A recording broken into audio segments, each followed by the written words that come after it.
ഇതുണ്ട്. നല്ല മുരിങ്ങക്കായ ഇട്ടിട്ട് മുളക് പൊടിക്കണം. മുരിങ്ങക്കായും തക്കാളി ഇട്ടിട്ട് അതിൽ നാളികേരം ജീരകമൊക്കെ അരച്ചിട്ട് കടുകൊക്കെ വറുത്ത് കറിവേപ്പില ഇട്ട് കഴിഞ്ഞാൽ ജീരകം ഒരു കേടുമില്ല, ഓയിലിൻ്റെ അംശമേ ഇല്ല, മറ്റേ അൺനെസസറി ഐറ്റംസ് ഇല്ല. പിന്നെ അതുപോലെ ആലു ജീര എന്ന് വെച്ചാൽ ഉരുളക്കിഴങ്ങ് നന്നായി വേവിച്ചിട്ട് ഉപ്പിട്ട് വേവിച്ചിട്ട് അത് ലേശം എണ്ണ വെച്ചിട്ട് അത് കുറച്ച് ജീരകവും കുറച്ച് മഞ്ഞൾപ്പൊടി ഇട്ട് നന്നായിട്ട് ഇളക്കി കഴിഞ്ഞാൽ നല്ല രുചിയും മറ്റു കാണുന്നില്ല.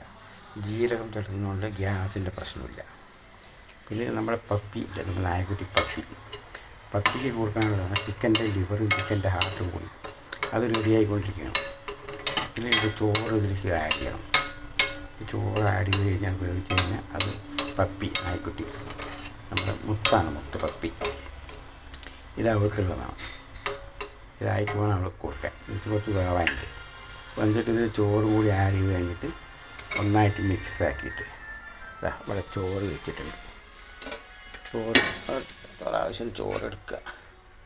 ചോറെടുത്തിട്ട് ഒരു കരണ്ടി ചോറെടുത്തിട്ട് ഇതിലിട്ടിട്ട് അത് അവൾക്കുള്ളതാണ്. പിന്നെ അവൾക്കത് ഉണ്ടാക്കി കൊടുക്കട്ടെ. അവൾക്ക് ഭക്ഷണം കഴിക്കാറായി.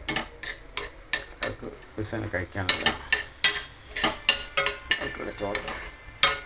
അപ്പം ഇനി അവൾക്ക് ഭക്ഷണം കൊടുത്തു കഴിഞ്ഞിട്ട് നമുക്ക് കാണാം. Okay, by.